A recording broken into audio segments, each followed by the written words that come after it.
extremely abundant in the Arctic. The most devastating epidemic of malaria was in the Soviet Union in the 1920s. There were something like 13 million cases a year and something like 600,000 deaths. A tremendous catastrophe that reached up to the Arctic Circle. Archangel had 30,000 cases and about 10,000 deaths. So it's not a tropical disease. Yet these people in the global warming fraternity invent the idea that malaria will move northwards. Climate scare stories cannot be blamed solely on sloppy or biased journalism. According to Professor Reiter, hysterical alarms have been encouraged by the reports of the United Nations Intergovernmental Panel on Climate Change, or IPCC. On the spread of malaria, the IPCC warns us that mosquito species that transmit malaria do not usually survive where the mean winter temperature drops below 16 to 18 degrees Celsius. According to Professor Reiter, this is clearly untrue. I was horrified to read the second and the third assessment reports because there was so much misinformation without any kind of recourse or virtually without mention of the scientific literature, the truly scientific literature, the literature by specialists in those fields. In a letter to the Wall Street Journal, Professor Frederick Seitz, former president of America's National Academy of Sciences, revealed that IPCC officials had censored the comments of scientists. He said that this report is not the version that was approved by the contributing scientists. At least 15 key sections of the science chapter had been deleted. These included statements like, none of the studies cited has shown clear evidence that we can attribute climate changes to increases in greenhouse gases. No study to date has positively attributed all or part of the observed climate changes to man-made causes. Professor Seitz concluded, I have never witnessed a more disturbing corruption of the peer review process than the events that led to this IPCC report. In its reply, the IPCC did not deny making these deletions, but it said there was no dishonesty or bias in the report and that uncertainties about the cause of global warming had been included.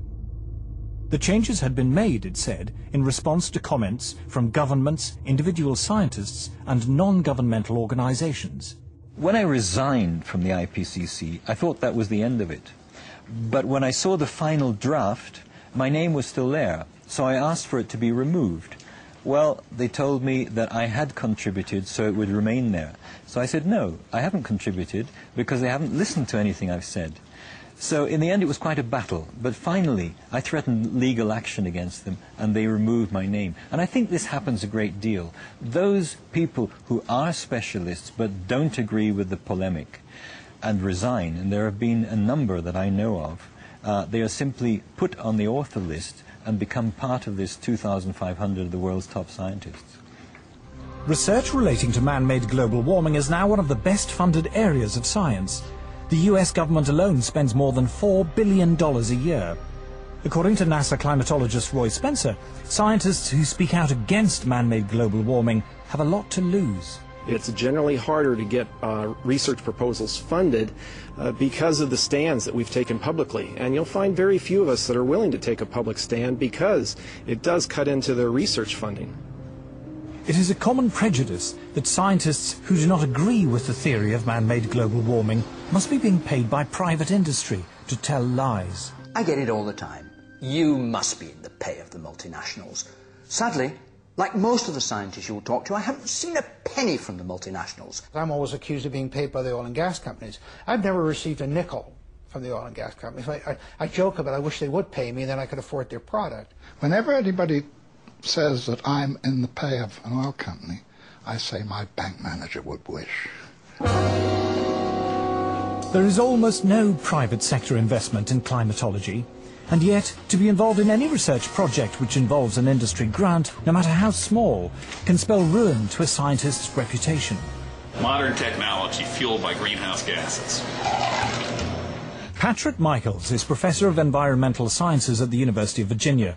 He was chair of the Committee on Applied Climatology at the American Meteorological Society, president of the American Association of State Climatologists, the author of 3 books on meteorology, and an author and reviewer on the UN's Intergovernmental Panel on Climate Change.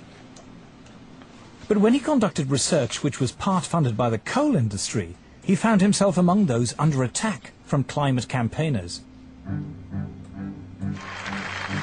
British-based corporations are some of the worst climate criminals on the planet.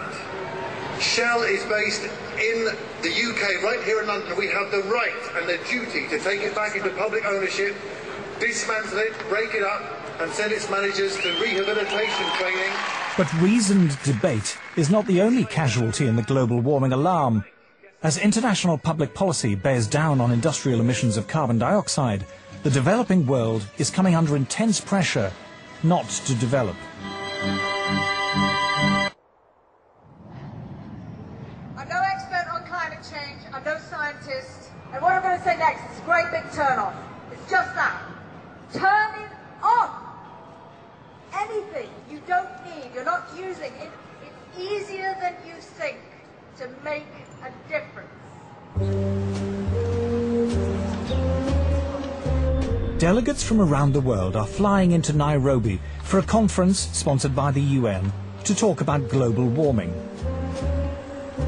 Civil servants, professional NGO campaigners, carbon offset fund managers, environmental journalists and others will discuss every aspect of man-made climate change, from how to promote solar panels in Africa to the relationship between global warming and sexism.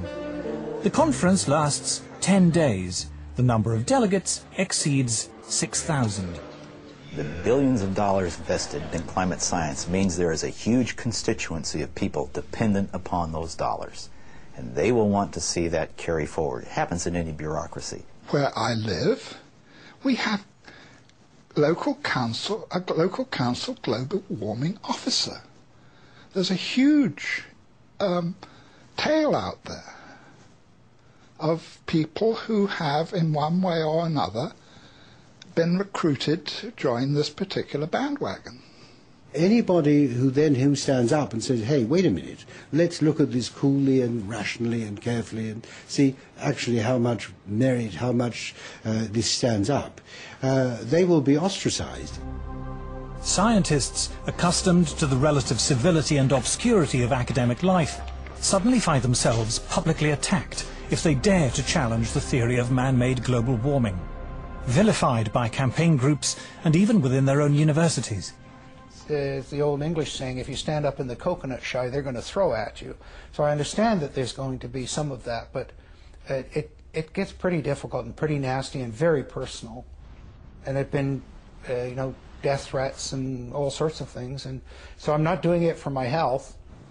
These days, if you are skeptical about the litany around climate change, you're suddenly like as if you're a Holocaust denier. The environmental movement, really, it is a political activist movement. And they have become hugely influential at a global level. And every politician is aware of that today.